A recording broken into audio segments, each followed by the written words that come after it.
It's All Things Considered. It is Dave Lawrence, and we're really blessed today on the show. We've got a great American music institution and a remarkable year happening for them, too. Talking about the OJs, who made a unusual outing this year with The Last Word. It's also their last album, they say. But one of the things that makes this so unusual, we're going to talk to co-founder of the band, legendary lead vocalist Eddie Levert. And as we introduce him, I'll read you a little quote that he says about this record, which makes it so special. He said, quote, "I look at what is going on in the world and not much seems to have changed from when we first started doing this." Eddie says, "We're still dealing with the same issues. On this album, we address those issues as well as the intolerance we see coming out of the Trump administration on a daily basis. We also offer a solution. That solution to combat hatred with love and acceptance, a message this man has known for decades." Eddie, a pleasure to welcome you on board. How you doing, Dave? Hey, brother. How you doing, man? Thank you for this. I'm good. I'm giving you a big hug and a high five, and thanks for doing this. My pleasure, my man. My pleasure. Rarely has there been somebody whose album has a press release that says they're taking on the Trump administration and social injustice. And I guess first, explain what motivated you to release something like this and simultaneously call it The Last Word. Well, it just seems like my peers in the music business, everybody is just ducking it, or they're avoiding creating waves or saying anything about it. I just feel like somebody needs to speak up. And the best way we know how is to do it through our music. And we just felt like somebody needs to say something. Look, the way I feel is like this, man. I think the office of the presidency should be respected. And I think it should also give out respect. So I respect the office of the president, but the person sitting there has to also require that respect. And if it's not given, then it should not be taken. Do you understand what I'm saying? We need to address the fact that certain things are not right within the politics of our president. And we need to address that. But I still respect the office of the presidency.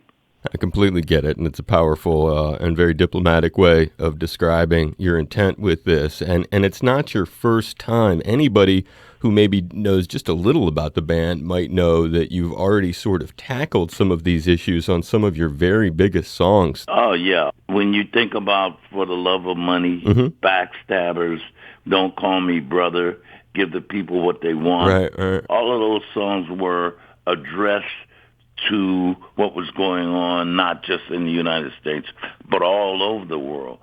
Songs like Family Reunion. And we did a song called The Rich Gets Richer and the Poor keep on getting poorer. And the bad thing about that, that's been some 60 years ago, and nothing has really changed. We're still talking about the same things. As you just mentioned it, I guess we should talk about it. For the Love of Money, a song that was very deep and very powerful, talking about greed. And that song, ironically, the theme song to The Apprentice, which, I mean, you just can't, you can't wrap your head around it. And you had performed it once on the show, too? Yes, absolutely. We made a lot of money with that gentleman.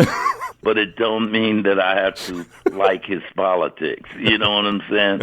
And we had a falling out because he wanted to use Love Train as one of his political songs while he was running for president. And he wanted to change the lyric. Instead of Love Train, he wanted to call it the Trump Train. And we told him, oh, no, man, we can't let you do it. No matter how much money you offer, we can't let you do it. Because the message that song preaches is love between everybody. And that's what, at the end of the day, that's what it's all about. At the end of the day, that's all that matters. That's what we got to come to.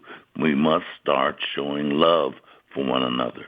Be you black or white, yellow or brown, whatever your color, we must show love. Well, you certainly are having that message as part of this record, but I'm going to read some of the lyrics to Above the Law. The video is also, even for a lyric video, I've got to say that's about the most powerful lyric video.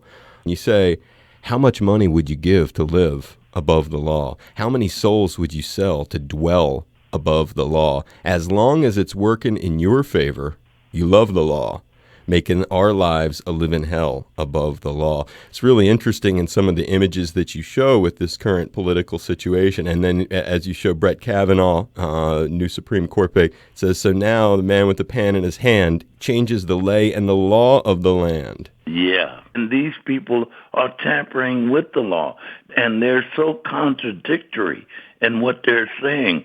It's like Mitch McConnell. He said that perjury and obscuring of justice was a reason to be impeached.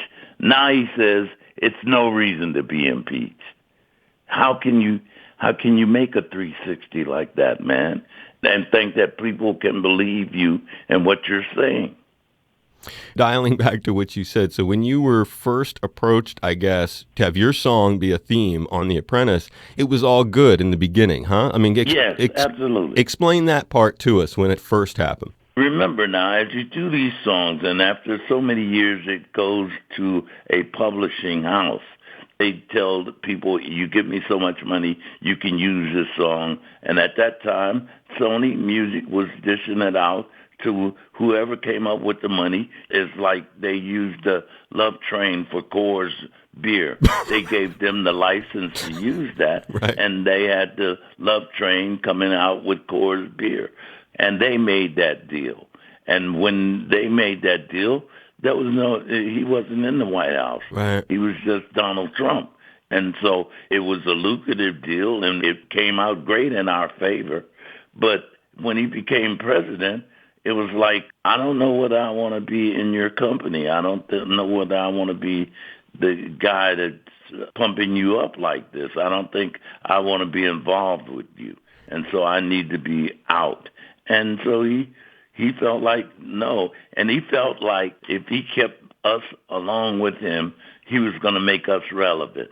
You know what I'm saying? Right. And so he felt like, I'm going to drop you and you will no longer be relevant. Like a record industry guy, the way they sometimes Yeah, absolutely. Right. My relevancy is me being great in front of my audience and make people buy tickets to come to my show. That's my relevancy. Not to mention the fact that getting your song a little bit of licensing juice for a decade on the air is not really much compared to decade after decade after decade of influence. Absolutely. I mean, I remember 6th grade, the kids come into class, and I forget what tune it was, but the teacher had to get them to settle down and said, look, we're not in an OJ's concert, okay? And so that's an example of how deep your connection to people is. And here we are all these years later, you're still touching folks with your message. Look, man, if you don't stand for something, you'll go for anything. And maybe my fellow guys that I sang with, they're not as vocal as I am. But I'm not that guy. I can't just sit here and watch it go down and just keep watching it go down and say nothing. It burns my insides. It burns my, and I don't care if it's black or white. If it's wrong, it's wrong.